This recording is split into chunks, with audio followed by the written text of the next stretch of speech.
Poursuivons nos séries de méditation sur les paraboles avec l'Évangile selon saint Marc.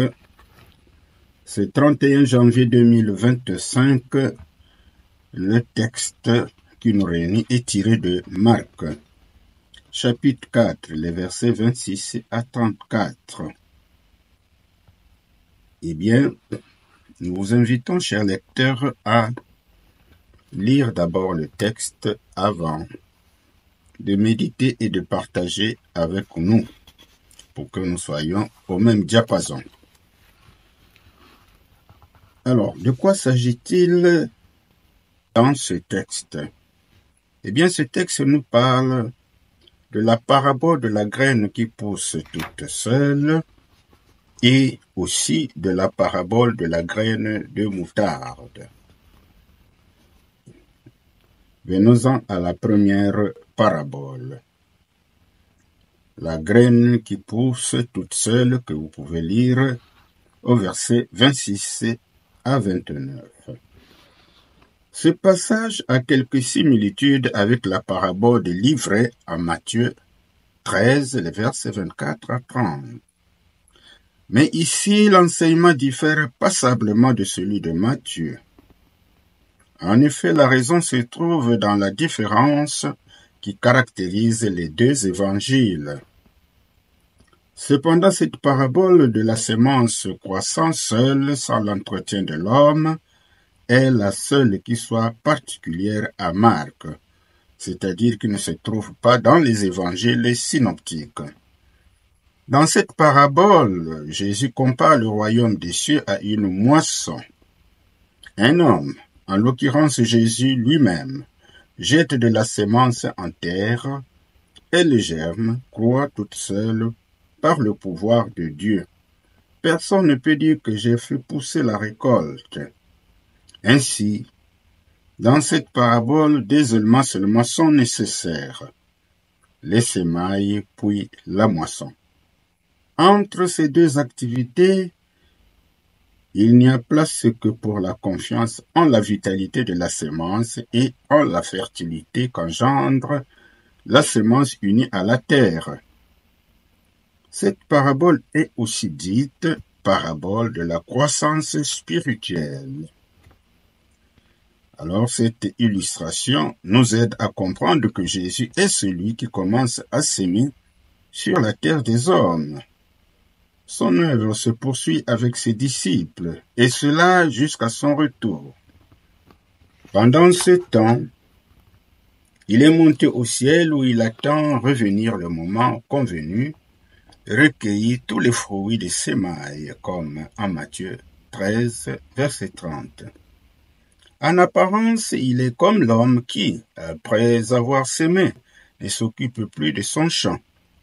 La semence germe, la plante croît comme à son issue, et il ne s'en occupe qu'au temps de la récolte.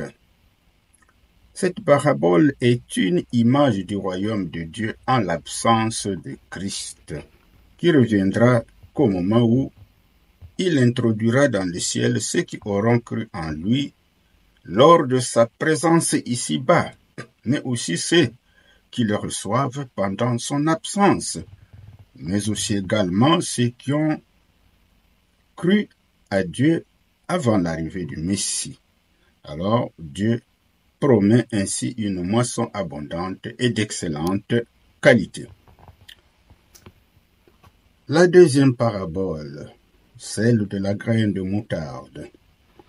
Nous pouvons aussi lire les synoptiques Matthieu 13, versets 31 à 32, Luc 13, versets 18 à 19.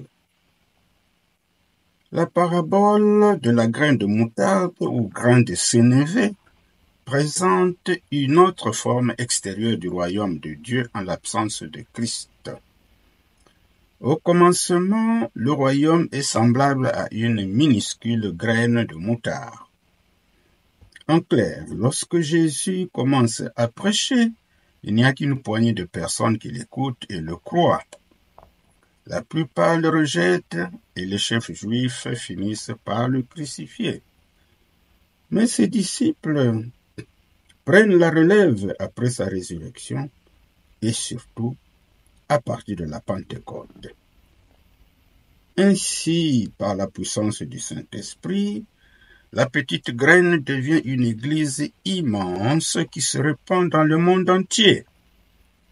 C'est cela le royaume de Dieu. Par cette image, Jésus veut nous enseigner que le royaume de Dieu commence à une échelle locale, en l'occurrence Israël, puis s'étend dans le monde entier pour former une vaste communauté dont le lien ineffable est la foi en Christ. Ainsi, Jésus a ses témoins fidèles dans chaque partie du globe, et notre foi, petite soit-elle, peut s'associer à celle des autres pour l'accomplissement de son royaume.